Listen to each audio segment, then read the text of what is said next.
Bem-vindo ao módulo 8. Neste módulo apresentaremos algumas aplicações da função logaritmo.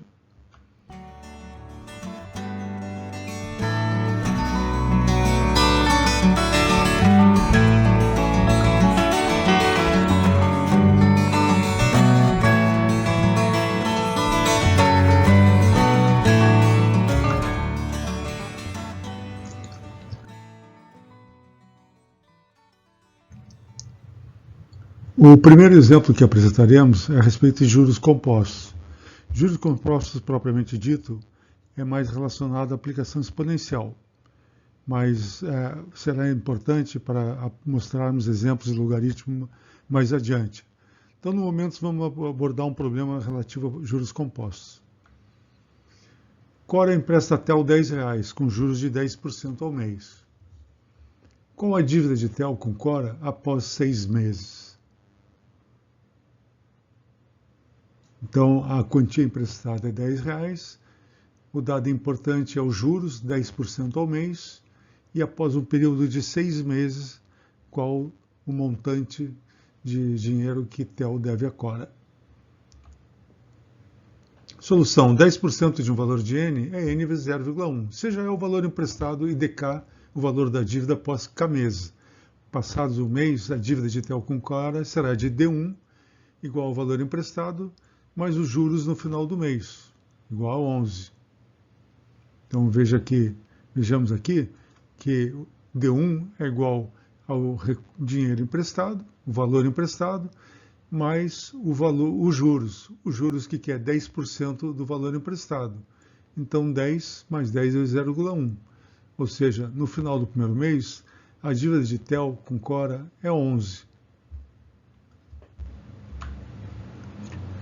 No final do segundo mês, a dívida passa a ser o que devia no final do primeiro mês, mais a dívida, os juros da dívida. Então, 11 mais 11, 1,1, 12,1. Ou seja, o que ela devia no primeiro mês, mais os juros no segundo mês. No terceiro mês, repete-se o mesmo raciocínio. A dívida no terceiro mês será a dívida no final do segundo mês, mais os juros, acrescido dos juros. 13,31. Dessa forma, a dívida no 40º mês será a dívida acumulada no K-1 meses, mais os juros relativo ao valor no final de K-1 meses. Ou seja, temos que a dívida no final de K meses é DK-1 vezes 1,1.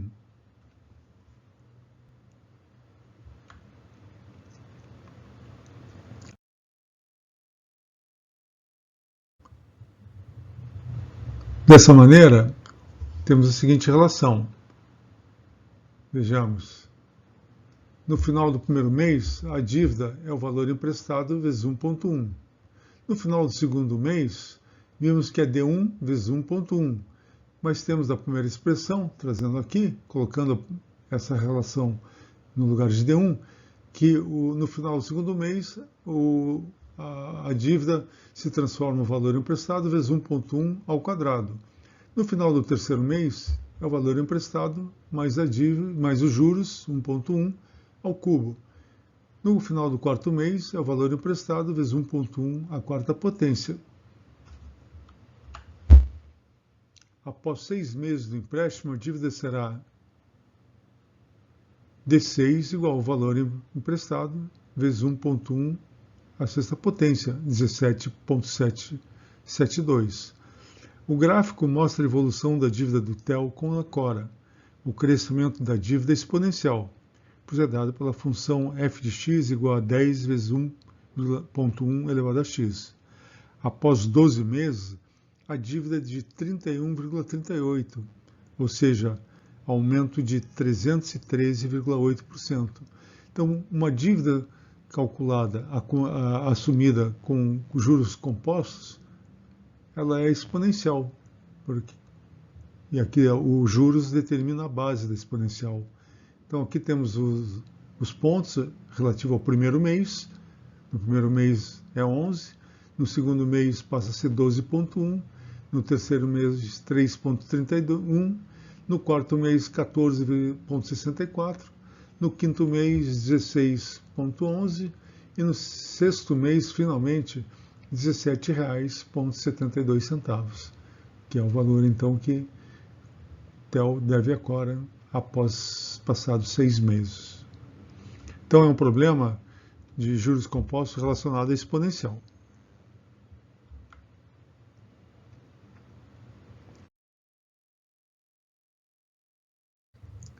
Aplicação financeira com juros compostos. Lucas aplicou 450 mil num banco que paga 10% ao mês de juros compostos. Ao resgatar toda a quantia que estava aplicada, recebeu 724.729,50. Qual o número de meses que Lucas deixou seu dinheiro aplicado? Então vejamos como raciocinar. Então é importante retomar o enunciado. Lucas aplicou 450 mil reais num banco que paga 10% ao mês de juros compostos e resgatou 724.729,50.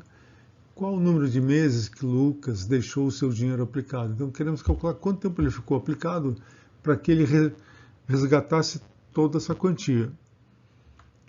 Vejamos, seja C 450 mil o valor aplicado. No primeiro mês, o saldo da conta é C1 igual ao valor aplicado mais os juros. No segundo mês, o saldo é C2 igual a C1 vezes 1,1, ou seja, C vezes 1,1 ao quadrado. Após N meses, o saldo será Cn igual a C vezes 1,1 elevado a N. Se o valor resgatado foi 724.729,50, segue que essa equação aqui tem que ser resolvida. Portanto, usando o logaritmo na base neperiana, temos a solução que o número de meses é n igual a 5. Então, retomando o problema, ele é muito parecido com o problema anterior. Vejamos, o capital investido foi de 450 mil. Então, no final do primeiro mês, Lucas vai ter na conta o capital investido mais os juros acumulados. Então, C vezes 1,1. No final do segundo mês, ele vai ter o capital no final do primeiro mês, vezes os juros acumulados no segundo mês. Então, substituindo o valor de C1, C vezes 1,1 ao quadrado. No enésimo mês, conforme vimos no caso anterior, do slide anterior, teremos que o valor do dinheiro aplicado vai ser o capital investido vezes 1,1 elevado a n, já que os juros é de 10% ao mês. Se o valor resgatado foi esse de 724.729,50, então o que precisamos calcular é n nessa equação. Aqui é o capital investido. Para achar n, usamos o logaritmo na base e. E aplicando o logaritmo na base e e aplicando as regras e as propriedades do logaritmo, chegamos ao valor que n igual a 5 meses.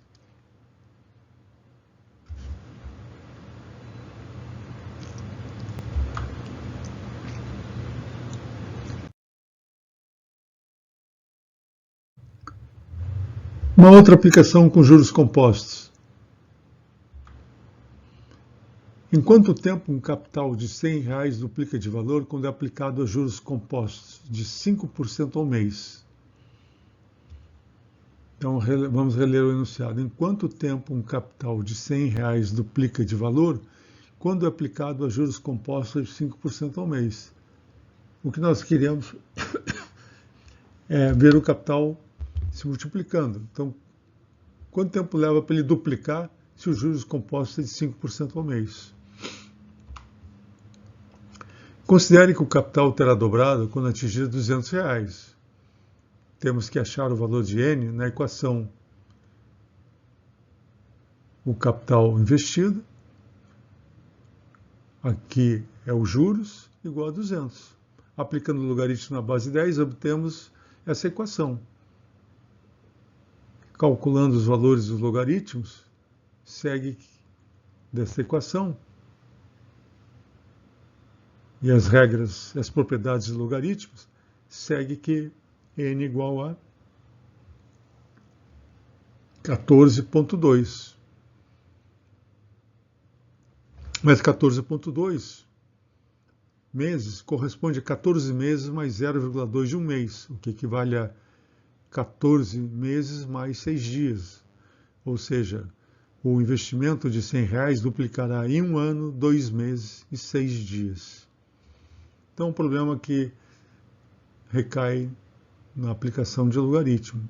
E é um problema interessante, que todo mundo se pergunta. Você pode se perguntar quanto tempo leva para você duplicar, triplicar, ou etc. Uma certa quantia que você quer dispor na poupança, quer investir na poupança. E os juros da poupança nós podemos saber.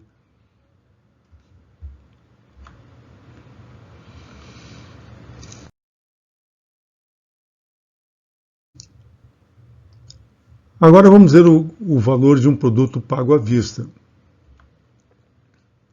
Uma mercadoria vendida sem entrada em 12 prestações mensais iguais de R$1.000 cada. A primeira vence um mês após a compra. O comprador quer pagar à vista. Para isso, precisa calcular o valor da mercadoria paga à vista. A taxa de juros composta é de 25% ao ano. Então vejamos entender o enunciado. Uma mercadoria vendida em 12 prestações mensais de R$1.000. A primeira vence um mês após a compra. Mas o comprador quer pagar à vista. Se ele quer pagar à vista, vocês sabem que quando é feito em prestações, tem juros embutido. E o juros embutido está embutido nas prestações. Se o comprador quer pagar à vista, ele espera que o vendedor lhe ofereça um desconto. E é isso que ele quer calcular, sabendo que os juros da venda é de 25% ao ano. Então vamos ver como proceder. Vamos resolver esse problema literalmente. Para isso, considere P o valor das prestações mensais, V o valor da mercadoria paga à vista e M os juros compostos mensal. Veja que o dado do problema é o juros composto anual. Então teremos que calcular quem é esse juros composto mensal. O que queremos calcular, o problema, é V, o valor da mercadoria paga à vista.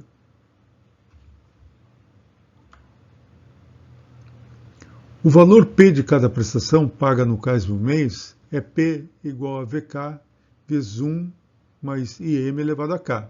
IM é o valor, é o juros composto mensal. Aonde VK é o valor correspondente à prestação do dia da compra.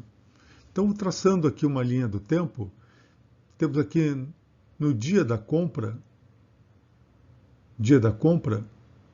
e temos o dia da 40ª prestação, dia do pagamento da 40ª prestação. Nesse intervalo, temos K meses. Aqui temos a prestação e aqui temos o valor. Temos que trazer esse valor de P para cá, porque o valor de P é como se tivesse tomado emprestado esse valor VK. Então, esse valor VK vai sendo corrigido mês a mês. Tem K meses. Então, a relação entre P e VK é igual nos problemas anteriores, nos slides anteriores. Por isso que a relação é igual. Então, P é igual a VK vezes os juros, a componente dos juros, onde VK é o valor correspondente à prestação do dia da compra. Então veja o seguinte, VK, a prestação é conhecida, a prestação é R$1.000. Eu ainda não sei quem é VK e eu não sei quem é o IM, mas o IM eu sei que tem uma relação, porque o juros anual é 25%. Teremos que calcular os juros mensal.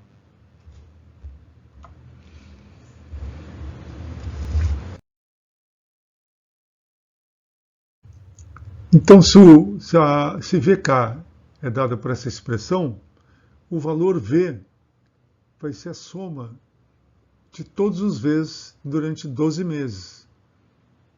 Ou seja, temos essa soma aqui. Portanto, eu sei calcular o valor de V, dado que eu conheça o juros mensal. É dado por essa expressão. Aqui temos uma progressão geométrica facilmente calculada. Portanto, o que eu quero calcular é o valor de V. Esse é o é o que o comprador da mercadoria está querendo saber. Então vamos continuar. Falta sabermos o valor dos juros mensal. O enunciado diz que o juros anual é de 0,25. Para este fim, temos que resolver a equação abaixo. A relação entre o imposto, os juros mensal e os juros anual é dada por essa relação. Daqui tiramos que o juros mensal é dado por essa expressão, o que resulta em juros mensal de 1,9%. Com isso, eu posso calcular quem é V. Sabendo V, observe que as 12 prestações somam 12 mil. Se o comprador quiser pagar a mercadoria à vista, a loja poderá oferecer-lhe um desconto de 1.359,82. Espero que o problema tenha ficado claro. Ele é simples de resolver, mas ele precisa de uma estruturação. A parte mais intrincada aqui é o cálculo do juros mensal, mas como não estamos tratando de um curso de matemática financeira, recomendamos que leiam isso numa outra fonte. Aqui o que queremos apenas é mostrar que o logaritmo surge em problemas de matemática financeira, em situações bastante diárias aplicadas. E é interessante, você pode se perguntar, quando você for numa loja comprar um celular, por exemplo, quanto custa a mensalidade, a prestação do celular, quantos meses você terá que pagar e qual é o juros que está sendo dado. Em geral, hoje em dia, os juros não é dito, mas você pode perguntar.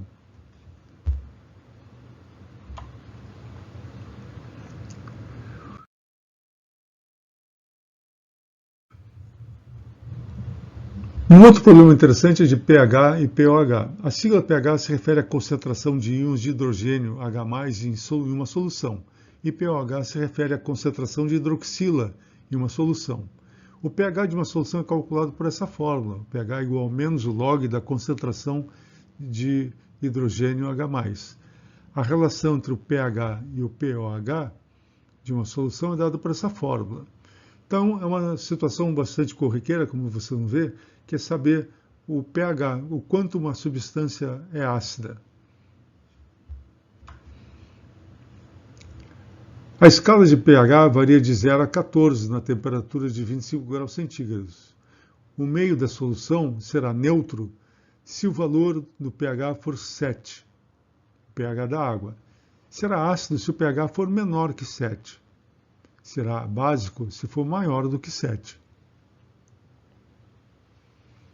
Exemplo, sabendo que a concentração de H+ em um cafezinho é igual a 10 a menos 5, qual é o pH presente nessa solução? Simples. Se a concentração de H+ é 10 a menos 5, o pH do café, na base 10, menos o log de 10 a menos 5, é igual a 5. Portanto, o café tem natureza ácida.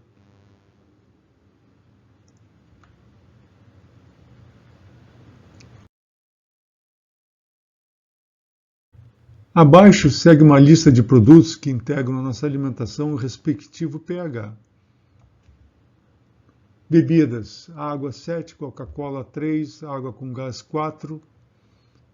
Todos.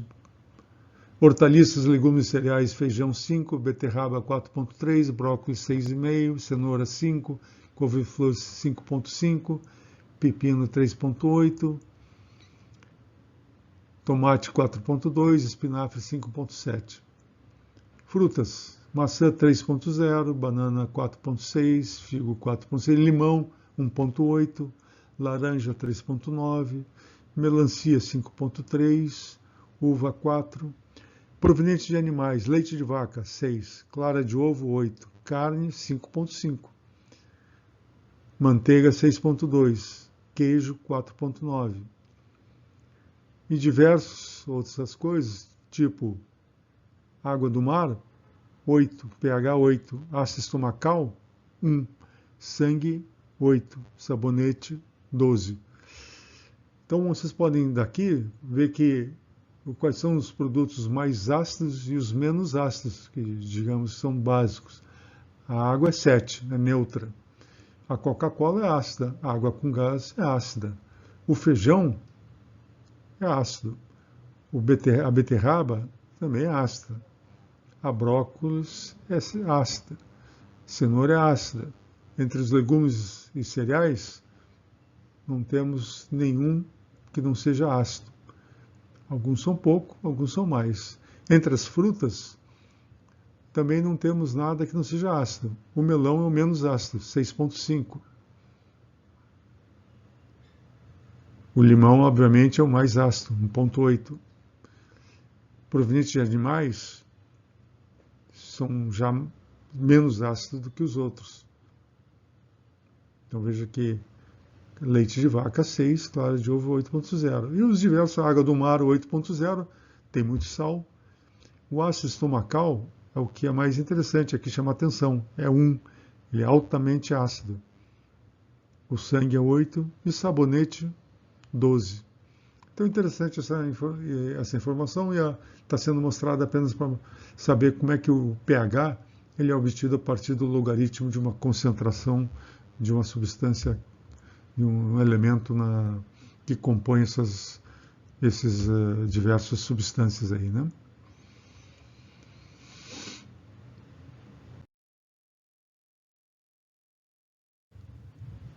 Uma outra aplicação é em terremotos. Sempre que há um terremoto de grande proporção, a imprensa menciona que o terremoto atingiu determinada magnitude na escala Richter. Por exemplo, os maiores terremotos registram os valores a seguir. A magnitude Richter de um terremoto é determinada a partir do logaritmo da amplitude das ondas registradas por sismógrafos. Com essa informação, é possível estimar a energia liberada. A energia liberada é enorme. A magnitude é definida pela expressão. Magnitude é igual a 2/3 do log de E sobre E0, sendo E a energia liberada e E0 a energia liberada por um terremoto usado como referência. Então, observando a tabela, no caso do terremoto do Chile em 1960, a energia liberada foi de 10 elevado a 18,75 joules, que é uma energia monstruosa. Então, vocês podem ver aqui a magnitude. O terremoto do Chile, em 1960, foi tido como o maior já registrado. E ele basicamente destruiu uma ilha chamada Chiloé, no sul do Chile. Depois veio no Alasca, em 64, 9,2. Do Sumatra, em 2004, que causou um número enorme de mortes na região da Indonésia. E por causa de enormes tsunamis, 9,1. Em Honshu, 2011, Japão, e Kamchatka, na Rússia, em 1952, atingiram todos esses magnitudes acima de 9. Então, o interessante aqui é que o logaritmo é usado. Por que é feito o logaritmo é usado? Provavelmente porque vocês vejam o nível da energia, 10 a potência 18,75 joules, ou seja, um número enorme. Se você for trabalhar com esse número, torna-se impossível. Por isso, provavelmente, o logaritmo é usado na definição.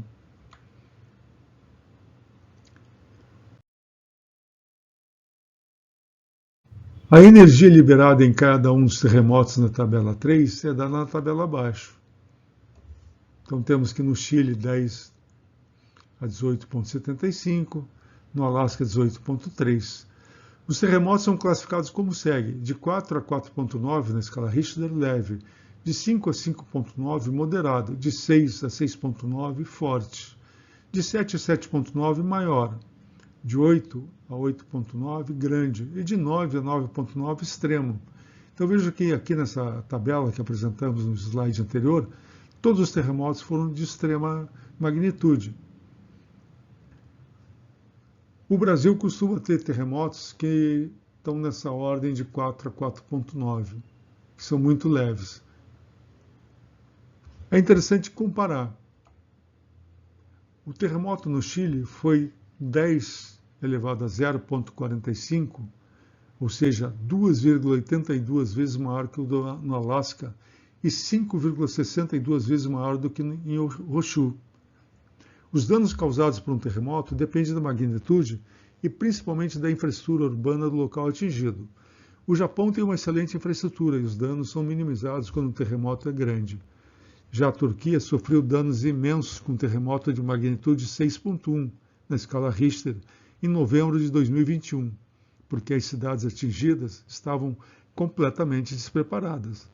Quando o epicentro do terremoto encontra-se em alto mar, há o perigo de formação de ondas tsunamis, ondas que carregam muita energia e viajam mais rápido do que um avião a jato. Quando essas ondas atingem terra firme, causam muito transtorno. Ver terremoto no Sumatra de 2004. Então, você veja a comparação. Apesar de que o terremoto no Chile foi de 9,5 na escala Richter e o Alasca 9,2, o terremoto no Chile foi quase 3 vezes maior do que no Alasca. Então, é uma quantidade de energia muito maior. Portanto, quando a gente vê nos jornais, na imprensa, que houve um terremoto grande de 7,0, ele já é um terremoto que pode causar muitos danos, a partir de 7,0, do maior, grande ou mesmo forte, dependendo da infraestrutura. Mas a partir de 7,0 ele torna-se um problema grande. Agora imaginem o que é um terremoto de 9,5 na escala Richter. É uma coisa monstruosa.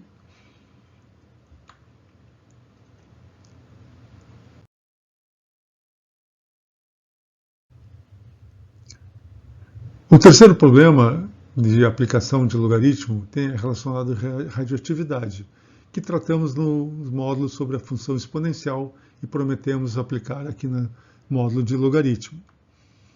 Radioatividade é um processo natural espontâneo em que átomos de elementos químicos instáveis emitem radiação por meio de decaimento, a fim de diminuírem sua energia e tornarem-se mais estáveis. São inúmeras as aplicações benéficas da radioatividade. Raio-X, idade de fósseis e maléficas, como a bomba atômica.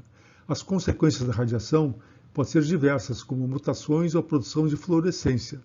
Um exemplo clássico é o decaimento de plutônio 239, peso atômico 94, em urânio 235, peso atômico 92, e emissão de raios alfa com 2 prótons e 2 nêutrons. Então aqui temos a reação. O plutônio 239, peso atômico 94, ele decai em raios alfa, com 2 prótons e 2 nêutrons, portanto 4, e urânio 235, peso atômico 92. Então esse é um exemplo de radioatividade. Em setembro de 1977, houve um acidente radioativo de grandes proporções em Goiânia, quando uma amostra de césio-137, removida de um aparelho de radioterapia abandonado, foi manipulada inadvertidamente por pessoas que desconheciam os efeitos da radioatividade. Houve um manuseio indevido de um aparelho de radioterapia abandonado onde funcionava o Instituto Goiano de Radioterapia. Pesquisem isso no Google, é interessante.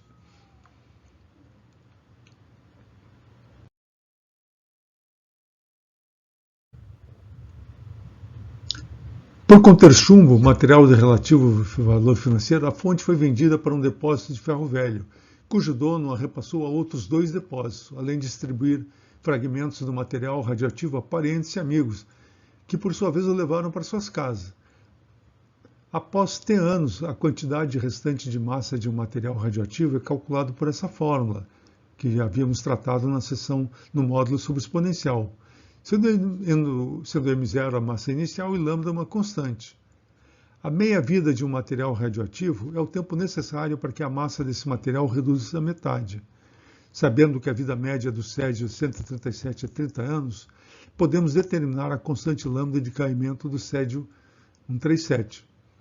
Então, a constante do césio-137 é lambda igual a 0,02310.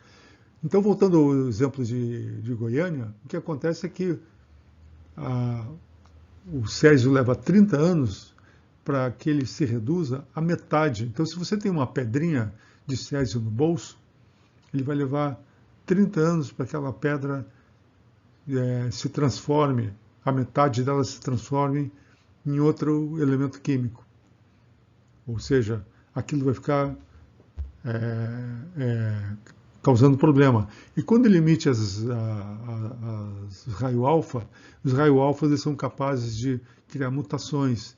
Então, se isso está próximo do teu corpo, ele vai criar mutações nas tuas células.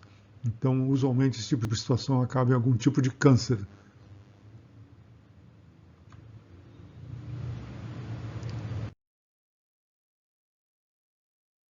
Desta forma, podemos estimar o tempo necessário para que uma quantidade de massa M0 de césio 137 se reduza a 10% da quantidade inicial. Então imagina que você é uma dessas pessoas que pegou o césio em Goiânia, botou no bolso e levou para casa. Quanto tempo leva para que esse césio se reduza a 10% da quantidade inicial? Digamos que 10% já se torne uma quantidade que é menos ofensiva. Nós sabemos o valor da constante, ou seja, portanto levará quase 100 anos para a massa de césio 137 ser reduzida a 10% da massa inicial. Nós queremos calcular 10% da massa inicial, portanto, tomando o logaritmo de ambos os lados, acaba que T é igual a 99,68, 100 anos. Ou seja, se tornou um problema